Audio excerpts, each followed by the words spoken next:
Hello, good morning, students. Welcome to e-learning classes of Learners Academy English School. Today I will teach you limitations of accounting. First, non-financial transaction. In accounting, those transactions are recorded, the value of which can be measured in terms of money. It means कि आप जो accounting करते हो, जो accounts बनाते हो, उसमें कौन से ट्रांजेक्शन्स नोट डाउन करते हो जिसकी वैल्यू मनी में मेजर हो सकती है. ठीक है. For an example, purchase sale of material, purchase sale of assets. जो आप परचेज या सेल कर रहे हो, मटेरियल है, गुड्स है, एसेट्स है, फर्नीचर है, बहुत सारी जो आइटम्स है उसको परचेज एंड सेल करते हो, तो उसका मेजर करते हो आप मनी में, पैसे में. जिसको हम मेजर कर सकते हैं उसको हम नोट डाउन करते हैं हमारे अकाउंटिंग में.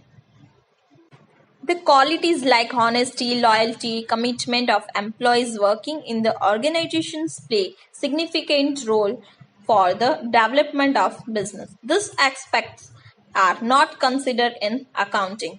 अब क्वालिटीज होती है, एम्प्लॉयज की वर्किंग करते हैं हमारे यहाँ पे बिजनेस के अंदर, उनकी हॉनेस्टी, लॉयल्टी, इन सबको हम कन्वर्ट नहीं कर सकते, उनकी हम वैल्यू मनी में कन्वर्ट नहीं कर सकते.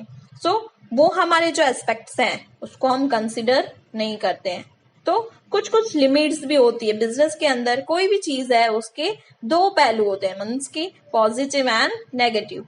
तो स्टार्टिंग में हमने मतलब कि लास्ट वीडियो में क्या देखा था हमने कि एडवांटेजेस ऑफ अकाउंटिंग. अब देख रहे हैं हम लिमिटेशंस ऑफ अकाउंटिंग.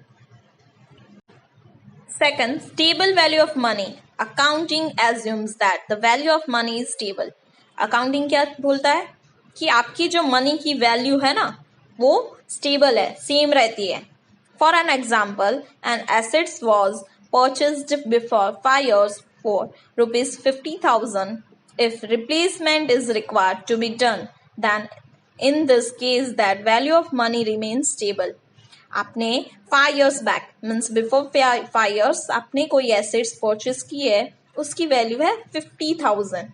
अभी उसको रिप्लेस करना है, इट मीन्स आप न्यू परचेस करना चाहते हो, तब भी अकाउंटिंग क्या बोलता है कि उसकी जो मनी है, उसकी जो वैल्यू है वो रिमेन स्टेबल, मीन्स अभी तक सेम रहेगी. बट नहीं, वैल्यू तो कम हो जाएगी ना. इफ आपने कोई बाइक परचेस की है या व्हीकल परचेस किया है, आपने परचेस किया है 50,000 में बिफोर 5 years, तो अब आज की तारीख में आप उसको सेल करोगे तो उसकी वैल्यू कितनी मिलेगी आपको? कम मिलेगी ना. इफ मैं कल भी लेके आती हूँ ना बाइक घर पे और एक दिन मेरे पास रह जाती है ना, तो और उसके बाद मैं किसी और को सेल करूंगी तो वो भी मुझे सेम मनी नहीं देगा. क्या करेगा? आपने एक दिन यूज की है, सेकेंड हैंड हो जाती है, तो फिर उसकी जितनी आपने पे किया है मनी, उससे कम ही पैसे मिलते हैं. इट मीन्स कि आपने बिफोर 5 years कोई परचेज किया है एसेट्स, तो उसकी वैल्यू जो है स्टेबल नहीं रहती है. इट मीन्स कम हो जाती है या फिर डिफरेंस हो जाती है. Practically, this is not possible. A stable value of money assumption can be treated as a limitation of accounting. अभी यहाँ पे अकाउंटिंग का ये लिमिटेशन बताया है कि मनी की वैल्यू जो है वो स्टेबल नहीं रहती है.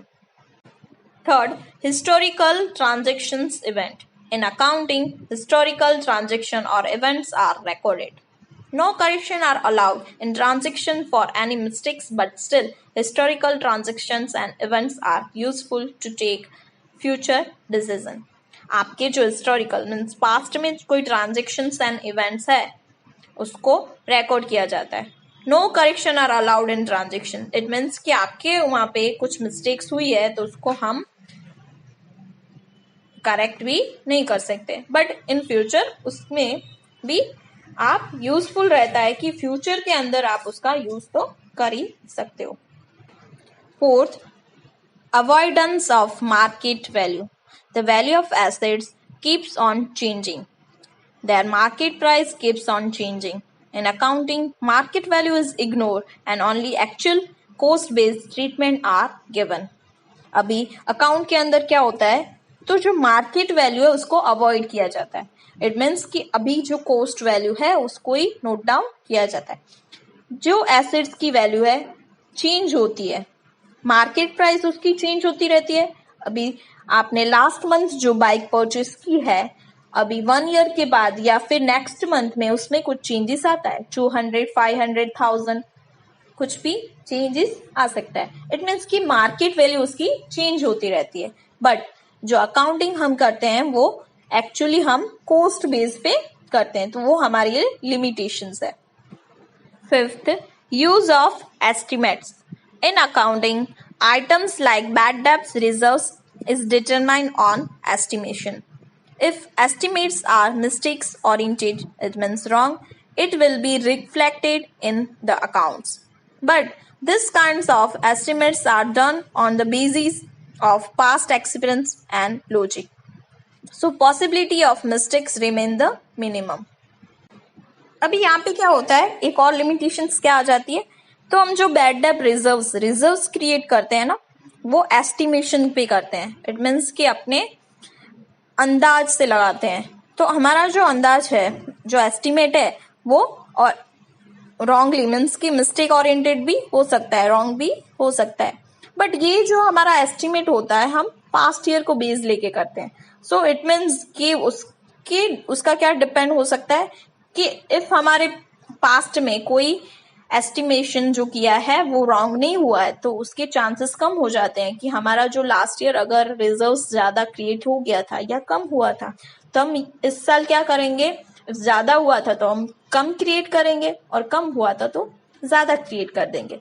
सो हमारा जो एस्टिमेशन है वो थोड़ा बहुत चेंज होता रहेगा।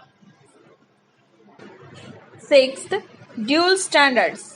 There are 2 important components of accounts, profit and loss account and balance sheet. जब भी हम अकाउंट्स प्रिपेयर करते हैं तो फर्स्ट ऑफ हम प्रॉफिट एंड लॉस अकाउंट बनाएंगे एंड देन बैलेंस शीट।